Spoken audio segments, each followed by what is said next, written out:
जोशीमठ में भूधसाव की आपदा को 1 साल से अधिक का समय हो चुका है और पिछले माह 20 जनवरी को उत्तराखंड के आपदा सचिव जोशीमठ में पहुंचे थे, जहां उन्होंने जन सुनवाई की बैठक की थी, जिसमें जोशीमठ के एक नक्शे को सार्वजनिक किया गया था। नक्शे में जोशीमठ के अलग अलग वार्डों में 90% की आबादी वाले क्षेत्र को अलग अलग डेंजर जोनों में बांटा गया था और उन जगहों पर रहना बहुत ही खतरनाक बताया था। साथ ही उन स्थानों पर बने सभी भवनों को खाली करने की बात भी कही गई थी, जिसमें लगभग जोशीमठ के 1200 मकान पूरी तरह से खाली होने हैं और उसके लिए इस समय जोशीमठ में एक विकल्प फॉर्म प्रशासन के द्वारा घर घर जाकर दिया जा रहा है। ऐसे में पुश्तैनी और मूल निवासियों को उस फॉर्म में पुनर्वास और विस्थापन की नीति स्पष्ट नहीं लग रही है। ऐसे में अब एक बार फिर जोशीमठ के मूल और पुश्तैनी निवासी जो है वह आक्रोशित दिखाई दे रहे हैं और विशाल जन प्रदर्शन के साथ जुलूस प्रदर्शन निकाला और प्रशासन को विकल्प फॉर्म बिना भरे ही वापस कर दिया। ये फॉर्म पूरी तरह त्रुटिपूर्ण है।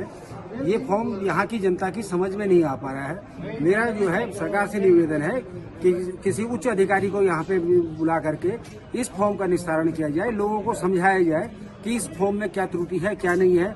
लोगों की समझ में ये बात नहीं आ पा रही है और जो इसमें ये बताया गया वन टाइम सेटलमेंट है और अन्य जो मुद्दे हैं इसमें रखे गए हैं।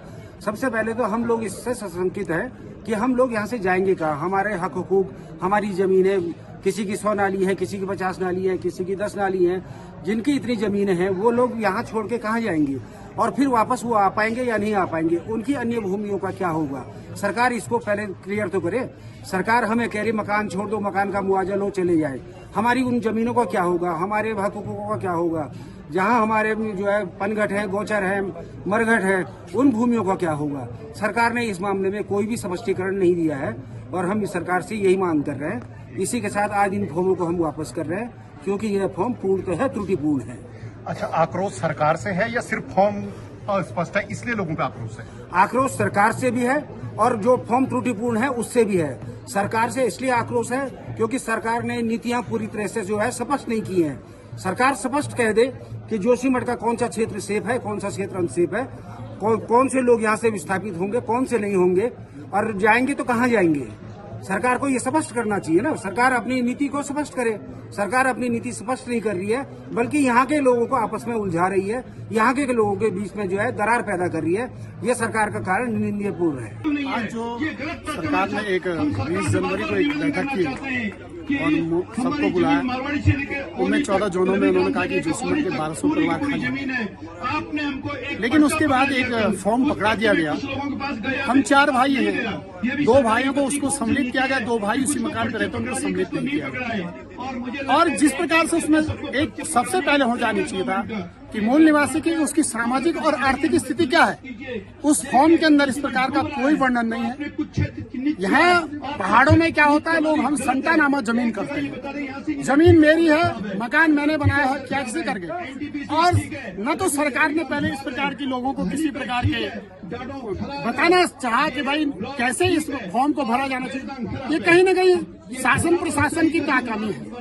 मैं कह रहा हूँ अधिकारी आज तक 1 साल हो गया डीएम साहब कभी इन जनता के बीच में नहीं आए। क्या हो रहा है। मेरा पुनः सरकार से निवेदन है कि ये जनता जिस प्रकार से बच्चा अपनी माँ से दूध मांगता है, कहीं यदि और सामाजिक आर्थिक स्थिति हमको आपको जाकर के कहीं भी बसा दोगे, लेकिन मेरी आर्थिकी क्या होगी, मेरी सामाजिक दृष्टि क्या होगी, मेरे जल जंगल जमीन का, मेरी देवी देवताओं का क्या होगा, वो कहाँ जाएंगे। और आज स्थिति ये है कि मैं कमा नहीं सकता हूँ। जिसके घर में तो सरकारी कर्मचारी होगा वो कमा लेगा, जो लकड़ी और घास बेच करके अपने बच्चों को पालता है उनका क्या होगा।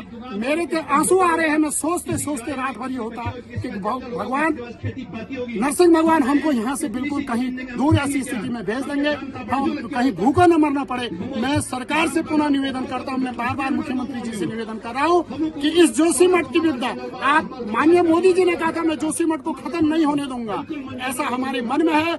किस प्रकार से ट्रीटमेंट से जोशीमठ को बचाया जाता है। मैं इसे लोग आज अपने घरों से बाहर निकल के लोग अब रोडों पे आ गए। मैं चाहता हूँ लोगों की मांग को पूर्ण करने का जो सरकार से निवेदन करता हूँ, इसीलिए आज लोग रोड पे आए।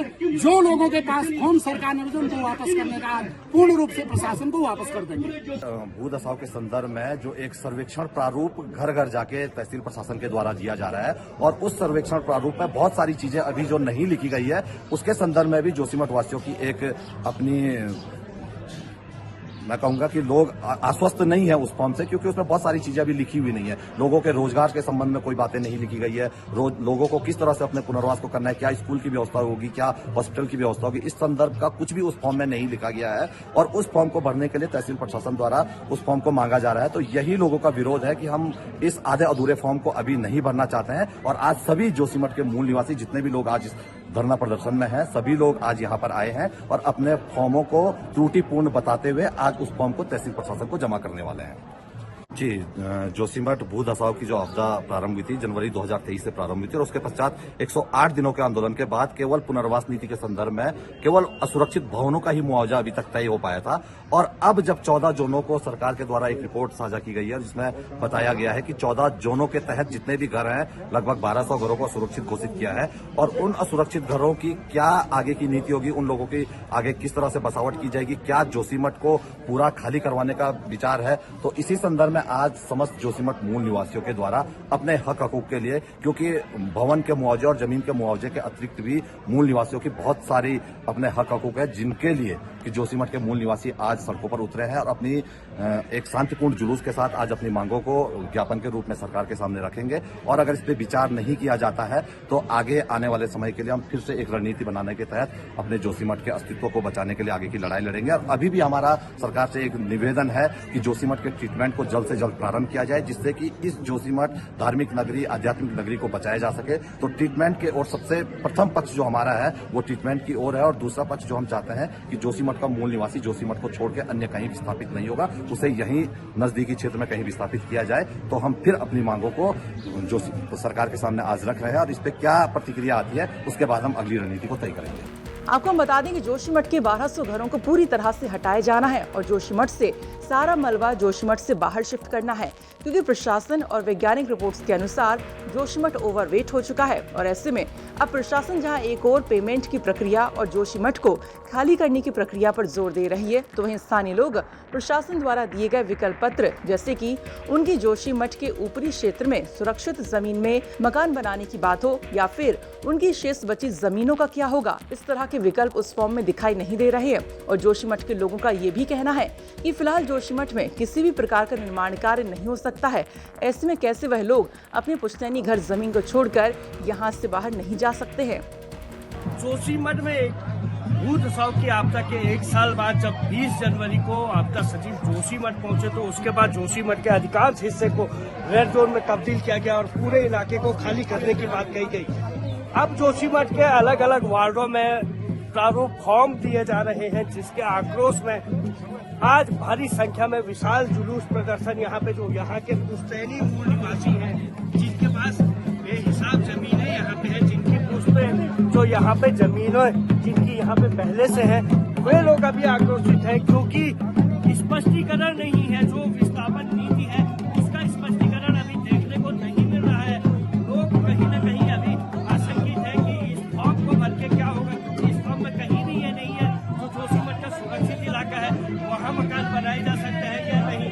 ऐसे में जो रेड जोन में है उसका तो पैसा सरकार देगी, लेकिन जो सुरक्षित जोन में है वहाँ का मकान बनाने की इजाजत मिलेगी, न ही उसका पैसा लोगों को दिया जाएगा। ऐसे में कहीं न कहीं अब आक्रोश एक बार फिर से सड़कों पे उतरा है। जो जोशीमठ में पूरा 90% जो आबादी है जोशीमठ की, इसी जो लाल घेरे बनाए गए हैं अलग अलग वार्डों के, उसी में रहती है। आज वो आक्रोश एक बार फिर से सड़कों पे दिखाई दे रहा है। यहाँ के जो मूल निवासी और पुश्तैनी लोग हैं, आज वे लोग सड़कों पे हैं, क्योंकि उनकी यहाँ पे पुश्तैनी जमीनें हैं, उनका क्या होगा, इसी सवाल को लेकर आज जो प्रारूप फॉर्म सरकार द्वारा बांटे गए हैं जोशीमठ के लोगों को, आज वो फॉर्म बिना भरे लोगों ने आपत्ति के साथ यहाँ पे जमा कर दिया है। कमल नैन सिलोरी, जोशीमठ।